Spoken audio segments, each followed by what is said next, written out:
My name is Roy Young. I am the first vice president and publications editor of the Wild West History Association. From the time I was a young boy, I was told some of the family stories about the Stillwell family, my mother being a Stillwell, and the connection to Wyatt Earp. In fact, when I was a boy in the 50s and The Life and Legend of Wyatt Earp was a very popular TV show, I was quite surprised when in one episode there was a fella named Frank Stillwell. And over 2 or 3 episodes, he was deeply involved in the action. So much so that on one occasion, it appeared that he had killed Morgan Earp. Of course, that was the legend, that was the myth, that was the general thinking of Stewart N. Lake and those who were the screenwriters for that Wyatt Earp series.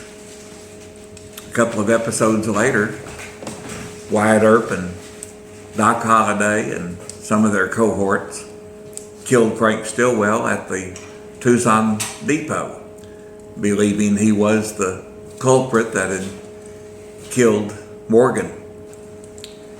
Of course, that was conjecture, that was rumor. He was a prime candidate, but there was no proof.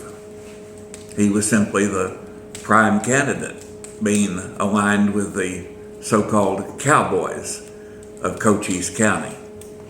In fact, one of my early books to author was called the Cochise County Cowboy War, in which I gave a brief synopsis, somewhat of a compendium of all the people involved in the activities in Tombstone during that period of time. Well, this took place in 1882, in March of that year. And the activity that was going on was hot and heavy. In the previous October, the gunfight at the OK Corral had taken place. In December, Virgil Earp was shot and maimed for life. In March, Morgan Earp is killed, Frank Stillwell is killed. This is a busy time in Tombstone and Cochise County. But the question had always been in my mind, did Frank Stillwell kill Morgan Earp as the legend and myth said that he did? And if so, what proof was there? Every time Wyatt Earp would list those involved in Morgan's murder, he always named Frank Stillwell first. Why? What was it that Wyatt knew or thought that he knew? And were there other candidates that should be considered to have been the gunman, the one who pulled the trigger that killed Morgan Earp on March 18th, 1882 in Campbell and Hatch's pool hall on Allen Street in Tombstone? So knowing this from the time I was a boy and reading about it in various books like Stewart Lake's book on Wyatt Earp and Walter Noble Burton's book on Tombstone, it was something that intrigued me. The name Stillwell has been famous throughout history.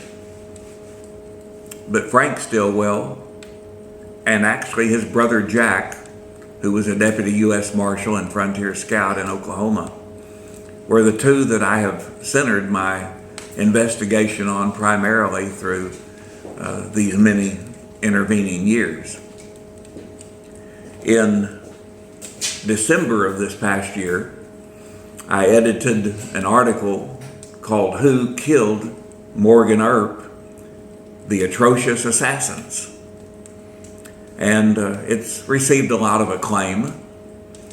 And it ends with me revealing, finally, based on my research, who actually killed Morgan Earp. So there are many candidates. Primarily, we could talk about a fellow named Pete Spence, originally named Elliot Larkin Ferguson, grew up in Live Oak County, Texas. After Lark Ferguson's years of serving in the Frontier Battalion of the Texas Rangers, he became an outlaw with Kingfisher and some other outlaws. He was involved in the robbery of the Seligson Brothers Bank at Goliad, and being on the run, eventually made his way to what was then Pima County and later became Cochise County when that county was split off. Pete Spence was probably the second most considered man to have been the trigger man in the death of Morgan Earp.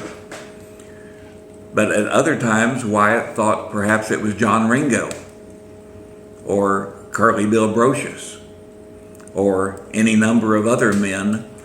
And in fact, in this article, I list almost 20 men that could have been the culprit who pulled the trigger that night in Tombstone.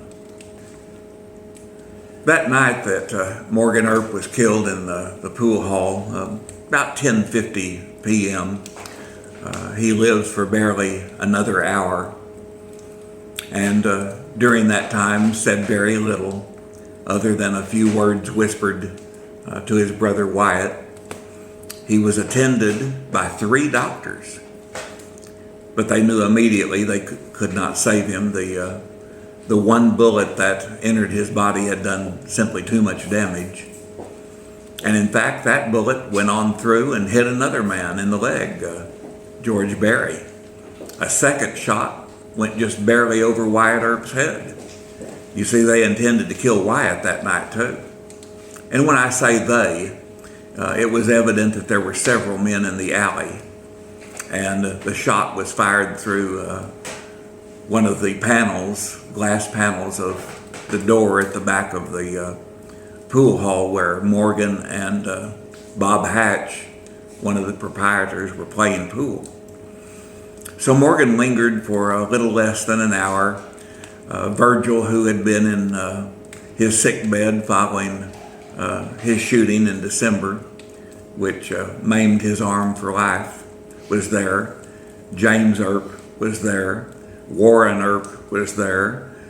Some of the wives were there. Doc Holliday was not. Not sure where Doc was, but rumors were that he immediately began searching for who the culprits might be. One legend says he went around town kicking in doors where he thought the culprits might be, but that's about the limit of Doc's involvement on that particular night. When Morgan was dead, he was transported by his brothers and some helpers to their quarters in the Cosmopolitan Hotel on Allen Street. The Cowboy headquarters was directly across the street at the Grand Hotel. The next morning, funeral plans were made, and it happened to be Wyatt Earp's 34th birthday. Can you imagine what Wyatt was thinking? Morgan was considered by many to be the favorite brother. That may be myth or legend, but he was certainly a beloved brother of the 4 others that remained behind, Wyatt and Virgil and James and Warren, who were all in town at the same time. A funeral was being planned for the next day for 4 p.m. in the afternoon. In fact, funeral cards were printed and distributed. And for some unknown reason, the funeral was moved to 12:30. Some have thought it might be because of the train schedule and the fact that they wanted to ship Morgan back to his mother and dad in California. And he was transported that day by coach to Fairbank, and from Fairbank by train up to Benson and on into Tucson. And from Tucson, he was accompanied by his brother James. His wife, Louisa, was already in Colton, California with Morgan's parents. And of course, when she was notified, she was distraught, as any wife would be. She wrote one letter the next day to a friend in Butte, Montana, explaining what had transpired. So James and the body arrive in Colton, and Wyatt and his cohorts, Doc Holliday, Sherman McMasters, Dan Tipton, and others, began to decide how they were going to go about wreaking vengeance on whoever the 1, 2, 3 or more men were who had killed their brother. The next day, Wyatt had determined that he wanted to get Virgil back home, get Virgil out of town. Virgil was already maimed, as we have already mentioned, never was able to use that arm at all again. And Wyatt and the other brothers were well and capable of riding and seeking out the culprits that they thought were guilty. But they wanted to get Virgil and Allie safely to California to attend Morgan's burial.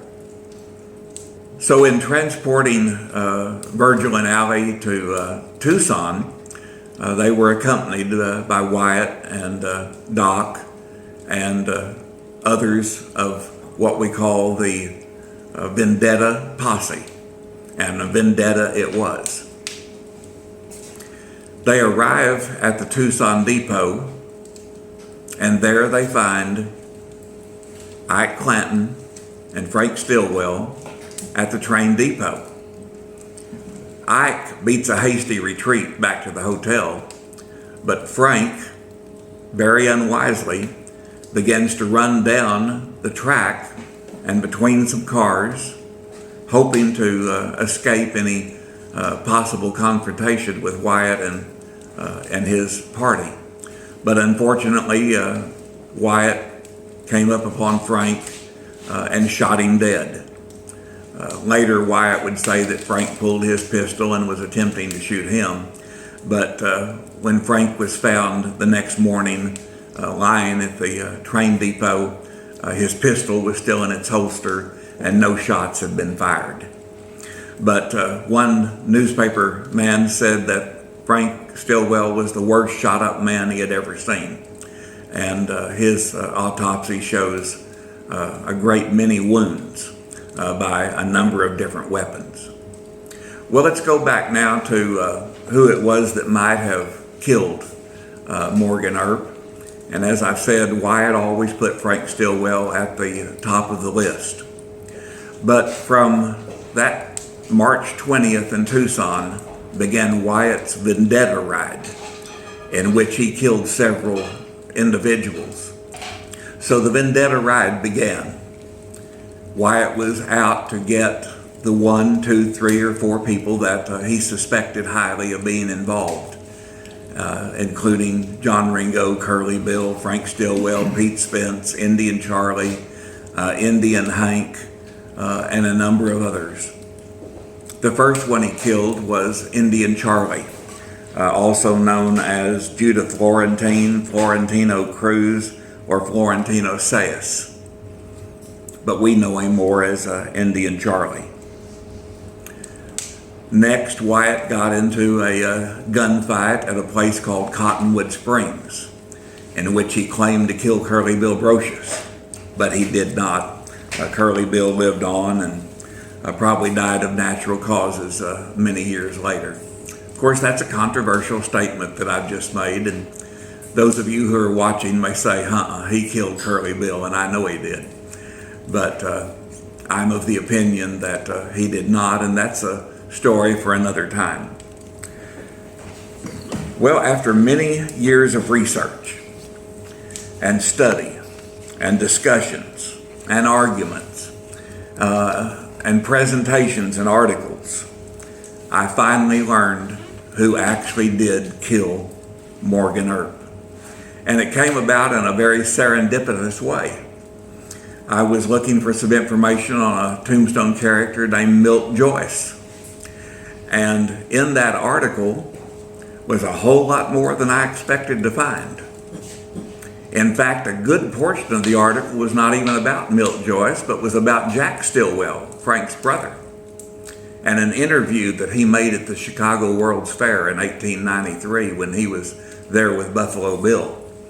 Jack was a famous frontier scout that was being sought out to tell his stories of Beecher Island. And in this particular interview, he said something that I never had known for sure, could not prove, and was still yet in doubt. But in this article, he said, and I quote, "I never faced Wyatt Earp but once, although my brother killed Morgan Earp and was afterwards killed by the Earp gang." And the story goes on with a lot of other detail. But my reasoning is Jack Stillwell was convinced that his brother Frank was the culprit. And if Jack believed that, and he reported it, stated it, I believe it too.